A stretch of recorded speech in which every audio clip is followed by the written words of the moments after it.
अस्सलाम वालेकुम नाज़रीन, मैं सैयदा नाहिदा खादरी एनआरके 24 न्यूज़ से।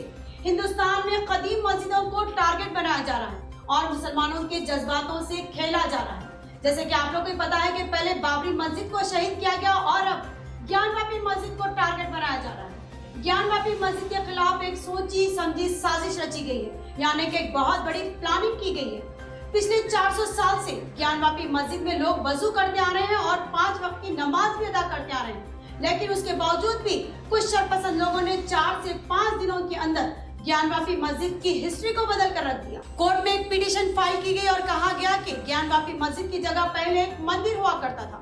यहाँ तक कि बेवकूफी की हद ये हो गई कि ज्ञानवापी मस्जिद के अंदर जो वजूखाना है, यानी कि वजू करने का जो हाउस है, उसके अंदर एक फव्वारा है। फव्वारे को वाटर फाउंटेन कहा जाता है। उस फव्वारे को शिवलिंग बताया जा रहा है। लेकिन इन सब के बावजूद भी सुप्रीम कोर्ट ने अपना फैसला सुनाते हुए कहा कि मुसलमान ज्ञानवापी मस्जिद के अंदर दाखिल हो सकते हैं, उन्हें कोई नहीं रोक सकता और 5 वक्त की नमाज भी अदा कर सकते हैं। और साथ ही में सुप्रीम कोर्ट ने उस पत्थर की हिफाजत करने का भी ऑर्डर दिया है। एक तरफ ज्ञानवापी मस्जिद का यह मामला संभला ही नहीं था कि दूसरी तरफ मध्य प्रदेश के एक नीमच शहर की मस्जिद में कुछ दहशतगर्दों ने आग लगा दी। और हमने ये भी सुना है कि कुछ रिपोर्टर्स का दावा है कि नीमच शहर की एक दरगाह की दीवार पर कुछ दहशतगर्दों ने हनुमान मूर्ति भी रखी।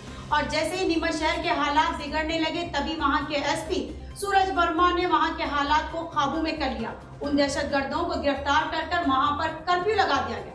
नीमच शहर के एसपी सूरज वर्मा का बयान आप देख सकते हैं। यहाँ पर पूर्व से एक दरगाह है, वहाँ पर कुछ लोगों द्वारा एक नई हनुमान जी की मूर्ति की स्थापना कर दी गई थी, जिसको लेकर दोनों पक्षों के लेकर यहाँ पर जमा थे और उस बारे में उसमें बहसबाजी जारी थी। उनको कंट्रोल रूम आगे बातचीत के लिए बुलाया गया था। उसमें कुछ न्यूसेंसी जो लड़के हैं, नई उम्र के लड़के, उन्होंने पत्थर वत्थर जो है छोटे मोटे वो फेंके। उसमें कुछ मोटरसाइकिल भी जो आसपास रास्ते में पड़ी थी, वो 3-4 मोटरसाइकिल भी डैमेज हुए हैं। अभी तक कोई इंजर्ड अभी हमारे पास सामने नहीं आया है, कोई थाने पर भी अभी तक प्रस्तुत नहीं हुआ है। बाकी यहाँ जो क्षेत्र है वहाँ पर अभी पुलिस पर्याप्त संख्या में मौजूद है और सभी लोगों को घरों में रहने की हिदायत दी गई है। और जो भी कोई भी न्यूसेंस करने वाला अभी मिलेगा तो उसको सख्त से सख्त कार्रवाई की जाएगी। आंसू गैस के गोले छोड़े गए थे, ऐसा सुनने में आया। एक और टीआई साहब को भी कुछ चोट आई है, करणी सिंह जी को, ऐसा कुछ।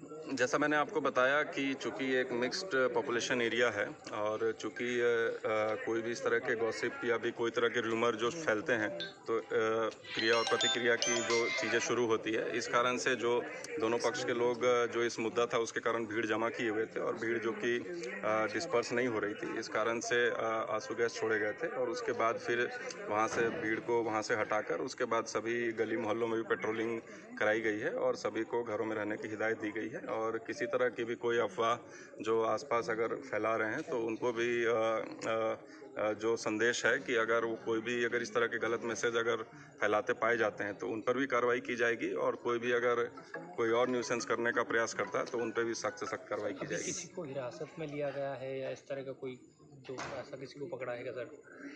नहीं, अभी तो फिलहाल इस तरह का कोई अभी फरियादी आया नहीं है। जो भी जिनके भी अगर किसी की गाड़ी डैमेज हुई है या कोई भी अगर इस तरह का कोई डैमेज हुआ है तो उसमें जो भी जिनका भी जो ओनर है सामने आएंगे, उसमें कार्रवाई की जाएगी। और यहाँ पर जो कैमरे भी लगे हुए हैं, शासकीय कैमरे भी लगे हुए हैं और अन्य कैमरे भी जो प्राइवेट कैमरे भी लगे हैं, सभी को देखकर कोई भी उसमें जो न्यूसेंस करता हुआ पाया जाता है उनके ऊपर।